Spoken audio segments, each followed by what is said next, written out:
వాళ్ళు చివుక్కుమన్నది వాళ్ళకి. ఇప్పుడు లింగమనేని రమేష్ కామ సమాజ వర్గం నుంచి రాజ్యసభకు వచ్చేసరికి ఇంకా అన్ని వాళ్ళకేనా అన్నది కొందరు జన సైనికుల్లో ఎస్పెషల్లీ కాపు సమాజ వర్గంలో ఒక చర్చ మొదలైంది. ఎందుకంటే ఆ చర్చ ఏ స్థాయిలో జరుగుతుంది అనటానికి ఆ చర్చ నేపథ్యంలో జనసేన నేత ఎమ్మెల్సీ నాగబాబు చేసిన ట్వీటే ఇట్స్ ఏ లైవ్ ఎగ్జాంపుల్. ఆయన చేసిన ట్వీట్ నేను ఒకసారి చదువుతాను. ఆయన ఏమన్నారంటే, a leader's word is final, none have seen devils and demons in his path, he alone knows what is right and what is wrong, shut your doubts, silence your tongue and follow the leader without questions. Silence your tongue అంటే ఒక రకంగా నోరు మూసుకొని ఒక అర్థం వస్తుంది. అంటే ప్రశ్నించే పార్టీ కదా Janasena party. Shut your doubts అంటే మీ అనుమానాలను ఆపండి. అంటే నాగబాబు కొంచెం ఆయన ఫెరోసియస్ గా మాట్లాడతారు కదా, ఆయన స్టైల్లో చెప్పాలంటే ఒక రకంగా స్ట్రైట్ ఫార్వర్డ్ గా గట్టిగానే ఆయన చెప్పారు. అదే సైలెన్స్ యువర్ టంగ్ అంటే నోరు చెప్పారు. దానిపైన ప్రకాష్ రాజ్ రెస్పాండ్ అయ్యారు. మొన్న మనం చేసాం, ప్రకాష్ రాజ్ పవన్ కళ్యాణ్ పై మాట్లాడడం, బండ్ల గణేష్ రెస్పాండ్ అవటం, అదే ఇంకో కొంత వివాదం కంటిన్యూ అవుతున్న నేపథ్యంలో ఇప్పుడు కొత్తగా ఒక హై వోల్టేజ్ పొలిటికల్ డ్రామా ఇప్పుడు స్టార్ట్ అయినట్టే. ఎందుకంటే నాగబాబును ఉద్దేశించి వెంటనే మరి ప్రకాష్ రాజ్ ట్వీట్ చేశారు. ఆయన ఏమన్నారు ఒకసారి చూద్దాం. ఆయన ఏమంటున్నారు, what do you mean by shut your doubts, silence your tongue and follow the leader without questions అన్న నాగబాబు ట్వీట్లో ఆ పేరాలను తీసుకుని ప్రకాష్ రాజ్ చేసిన ట్వీట్ ఏంటి, మేం గొర్రెలం కాదు బానిస బతకడానికి, మీ బెదిరింపులు వద్దు నాగబాబు గారు, ప్రశ్నించడం మా హక్కు, ఏ నాయకుడైనా నేనే నాయకుడిని అనుకున్న వాడైనా సమాధానం ఇవ్వాల్సిన బాధ్యత ఉంటుంది, అర్థమైందా అని ఆయన పెట్టారు. సరే, నాగబాబు సంబంధించే కాదు, ప్రతి విషయంలో జనసేన పవన్ కళ్యాణ్ విషయంలో ప్రకాష్ రాజ్ రెస్పాండ్ అవుతారు. మొన్న అది వివాదం అయింది, మనం కూడా జస్ట్ అయ్యే మాస్కింగ్ అని మనం కూడా క్వశ్చన్ చేసాం. కానీ ప్రతి సందర్భంలో ఇక్కడ ప్రకాష్ రాజ్ని మనం తప్పుపట్టలేము. సరే, ప్రకాష్ రాజ్ దీనిపై కూడా ఆ విధంగా ఎందుకు రెస్పాండ్ అయ్యారు, ఆయన సంబంధం లేని వ్యవహారం అనేది ఒకటి కరెక్టే. కానీ జన సైనికులు కొంత అసంతృప్తి ఉంది కదా, కాపు సమాజంలో కొంత అసంతృప్తి ఉంది.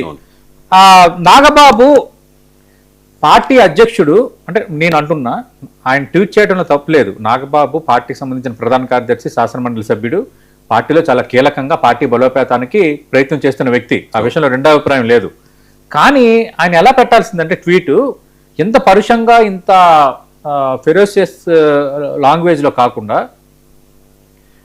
పార్టీకి ఏది మంచో, పార్టీకి ఏది ప్రయోజనమో దానిని దృష్టిలో పెట్టుకునే మన పార్టీ అధ్యక్షుడు డిప్యూటీ సీఎం పవన్ కళ్యాణ్ గారు నిర్ణయాలు తీసుకుంటారు. దాన్ని అందరూ కూడా గౌరవించాలి, దానిని అందరూ గౌరవించాలి, అందరికీ న్యాయం జరుగుతుంది, అందరూ పార్టీని సమర్థించండి, దయచేసి సంయమనం పాటించండి అని అనుంటే, అంటే ఆ అర్థం వచ్చేలా అనుంటే ఇంత వివాదం ఉండేది కాదు. Shut your doubts and silence your tongue అంటే నిజంగా జన సైనికులు నొచ్చుకుంటారు కదా. రెండు రకాలు ఉంటాయి. సైలెన్స్ యువర్ టంగ్ అంటే అదే ఒక రకంగా స్వరం తగ్గించండి అని అర్థం. కానీ ఇంకో అర్థం కూడా ఉంటుంది. ఇప్పుడు ఏమైతుంది అంటే ఇంగ్లీష్ ప్రేజెస్, ఇంగ్లీష్ సంబంధించిన వాడేటప్పుడు చాలా జాగ్రత్తగా ఉండాలి. అవి ఏంటంటే ఇంగ్లీష్ ప్రేజెస్ ఎలా ఉంటాయంటే అవి రెండు వైపుల పదునైన కత్తి లాంటివి, అవి కొంత పదును ఉంటుంది. ఇప్పుడు అది ఇంకో అర్థం ఏముంటుందంటే, అంటే నోరు మూసుకోండి అనే ఒక రకమైన కాంటెస్ట్ అర్థం కూడా వెళ్తుంది అందులో. నేను నాగబాబు ట్వీట్ చేయడానికి తప్పుపడట్లేదు, ట్వీట్ చేసే విధానంలో ఆయన వాడిన లాంగ్వేజ్ అనేది మాత్రం చాలా ఏంటి మీరు ఆపండి అంటే, నాగబాబు ఆయన లాంగ్వేజ్ కొంచెం ఫెరోసియస్గానే ఉంటుంది. ఆపండి అన్ని ఆయన డెసిషన్ ఫైనల్ అన్న ఆ కాంటెస్ట్ లో ఈ ట్వీట్ లో కూడా కనిపించింది. ఆయన సీరియస్ గా అనడం అనేది ట్వీట్ లో కూడా కనిపించింది. కానీ నేను ఇందాక అన్నట్టుగా సమయం పాటించండి, పార్టీ అధ్యక్షుడు పార్టీ ప్రయోజనాన్ని దృష్టిలో పెట్టుకున్న నిర్ణయాలు తీసుకుంటారు, అందరికీ న్యాయం జరుగుతుంది అంటూ కొంత సమయమైన రీతిలో మాట్లాడాల్సి ఉండాల్సింది. అలాగే జనసేనలో కూడా కొంత అసంతృప్తి ఉందని చర్చ జరుగుతుంది. కాబట్టి ఎవరైతే అసంతృప్తి వ్యక్తం చేస్తున్నారో, ఎవరైతే కొందరు చేస్తున్నారో వాళ్ళతో మాట్లాడి ఇట్లా కరెక్ట్ కాదని బై ఫోన్ చెప్పాల్సింది. కానీ ఈ విధంగా బహిరంగంగా ట్వీట్ ఎంత ఫెరోసియస్ గా చేయటం, ఇప్పట్లోనే కొంత అసంతృప్తి ఉంది. మన రాజమండ్రి సమావేశం తర్వాత కొంత కాపు సమాజం నేతలు కొందరు అసంతృప్తి ఉంది. ఇప్పుడు లింగమనేని రమేష్ ఎంపిక తర్వాత కొందరు అసంతృప్తి ఉంది. ఈ అసంతృప్తి నేపథ్యంలో మనం దాన్ని కొంత జాగ్రత్తగా రాజకీయంగా బ్యాలెన్స్ చేసేటట్టుగా దాన్ని కొంత తగ్గించుకోవాలి. కానీ ఇట్లా కొంచెం అంటే హార్ష్ లాంగ్వేజ్ తో అంటే ఇప్పటి వరకు ట్వీట్ చేస్తే కొంత విత్ ఇన్ ద పార్టీ నాయకుల్లో చర్చ జరుగుతోంది, కార్యకర్తల్లో చర్చ జరుగుతోంది, జన సైనికుల్లో అసంతృప్తి ఉంది. సోషల్ మీడియా వేదికగా Kapu WhatsApp groups, Janasena WhatsApp groups, mega WhatsApp groups లో దీన్ని ఖండిస్తూ మాట్లాడుతూ ఉన్నారు. ఎప్పుడైతే నాగబాబు ట్వీట్ చేశారో ఇది ఓపెన్ అయిపోయింది కదా, అంటే కొంతమందికి శత్రువులకి, రాజకీయ ప్రత్యర్థులకి అవకాశం ఇచ్చినట్టుగా అయిపోయిన పరిస్థితి. సరే, అందుకే ప్రకాష్ రాజ్ కూడా రెస్పాండ్ అయ్యారు. యాక్చువల్ ప్రకాష్ రాజ్కి సంబంధించిన విషయం కాదు. ప్రకాష్ రాజు జనసేన నేత కాదు, ప్రకాష్ రాజు జనసేన అడ్మైర్ కాదు, ప్రకాష్ రాజు కాపు సమాజ వర్గానికి చెందిన నేత అసలు కాదు.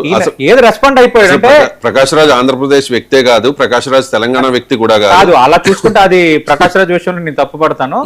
కానీ ఇంతవరకు ఈ చర్చకు కారణం అయ్యింది ఆ ట్వీట్ లో కొంత ఆ టెర్మినాలజీ, వాడిన టెర్మినాలజీ అనేది ఏంటంటే కొంచెం గట్టిగా చూక్కుమని గుచ్చుకునేటట్టు ఉంది. గట్టిగా ఏంట్రా అని అర్థం వచ్చేది, మీరు నోరు మూసుకోండి అని ఆ అర్థం వచ్చేలా ఉంది. దాంతో ఇప్పుడు ఇది ఇష్యూ అయింది. నేను అనుకుంటున్నాను ఈ ట్వీట్కి సంబంధించి కొంత నాగబాబు మార్చుకుంటారేమో అని అనుకుంటున్నాను, ఎందుకంటే బాగా చర్చ జరుగుతుంది.